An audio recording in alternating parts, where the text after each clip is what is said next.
बच्चों, मेरा नाम है मोहित और आपका स्वागत हमारे यूट्यूब चैनल हिस्ट्री चैंपियन में। तो जैसा कि आप जानते हो, आप बीए फोर्थ सेमेस्टर के विद्यार्थी हो और आपका पेपर होने वाला है कौन सी श्रेणी का?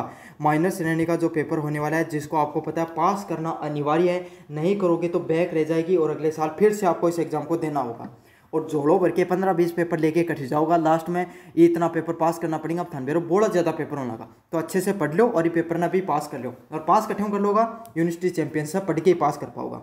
तो थान क्या करना है, मैं जो प्रश्न बताऊं, सिलेबस बताऊं, एग्जाम पैटर्न बनाऊं, अच्छे से सुनो इस वीडियो को, बहुत काम आने वाला आपके सामने वीडियो। तो चलो शुरू करते हैं अपन वीडियो को। तो आपका जो पेपर होने वाला है, वो पेपर जो नॉन कॉलेज वाले विद्यार्थी होते हैं उनके लिए कितने नंबर का देखने को मिलता है? 100 नंबर का पेपर देखने को मिलता है।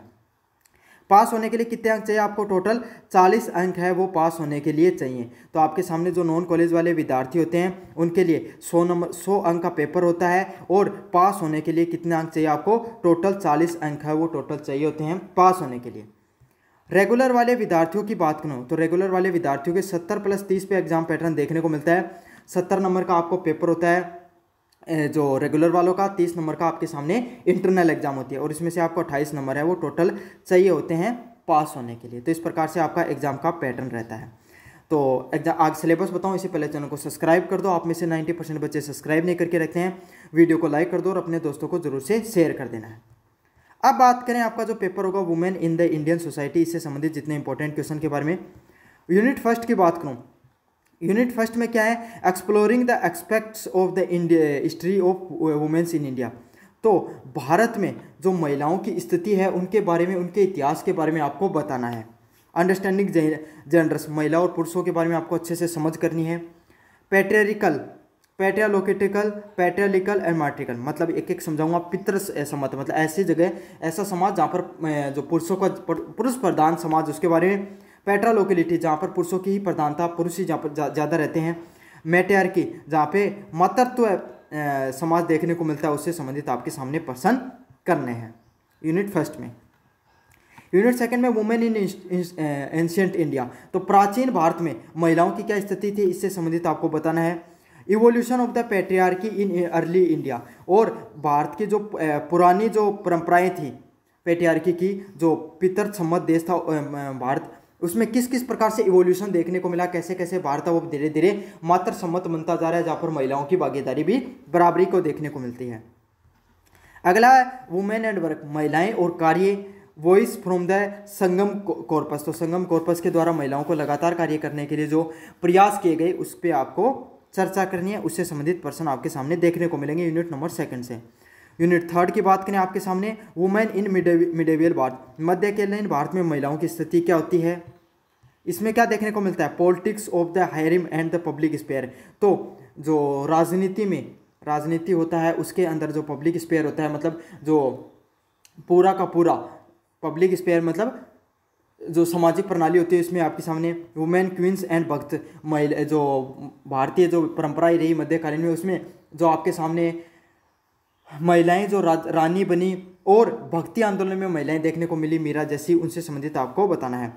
Case study of queen Kittur Chennamma and Mirabai, अच्छे से पढ़ लेना। क्वीन कितुर चिन्नम है उसके बारे में अच्छे से पढ़ लेना। ये उस समय जो साउथ का डायनेस्टी हुआ करती थी, वहाँ से एक प्रमुख महिला रानी थी और ये पितृ सम्मत मातृ सम्मत जो राज्य था उसकी महिला रानी थी।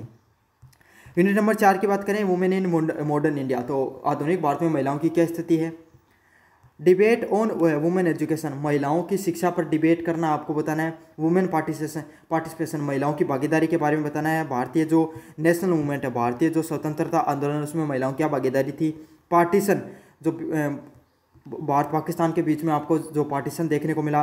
रिफ्यूजी एंड वुमेन रिहेबिटेशन, और जो रिफ्यूजी होते हैं, शरणार्थी होते हैं और महिलाएं हैं, उनको रिहेबिटेशन के रूप में देखा जाता है, उसके बारे में आपको बताना है। काफ़ी ज़्यादा इंपॉर्टेंट क्वेश्चन होने वाला है आपके सामने।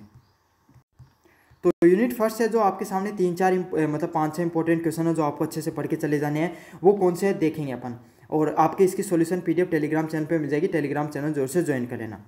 पहले वाला प्रश्न है, explain the concept of gender and its significance in the historical studies.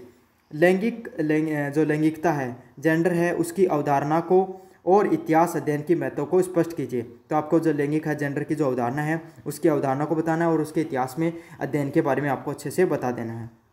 अगले वाला प्रश्न है पितर सम्मत, discuss the patriarchy, patrilineality and the patriarchy with the suitable example. पितर सत्ता, पितर वंशीयता और पितर स्थानीयता की उपयुक्त उदाहरणों के साथ चर्चा करनी है और उनको आपको बताना है। यूनिट नंबर 2 की बात करें, trace the evolution of patriarchy in early India. प्राचीन भारत में पितर सत्ता के विकास के अनुशीलन कीजिए। तो आपको सामने पैट्रियार्की है उसको अर्ली इंडिया जो प्राचीन भारत है उसके बारे में बताना है। Discuss the status of the womens in ancient India society. प्राचीन भारतीय समाज में महिलाओं की क्या क्या स्थिति रही है इस पर आपको चर्चा करनी है।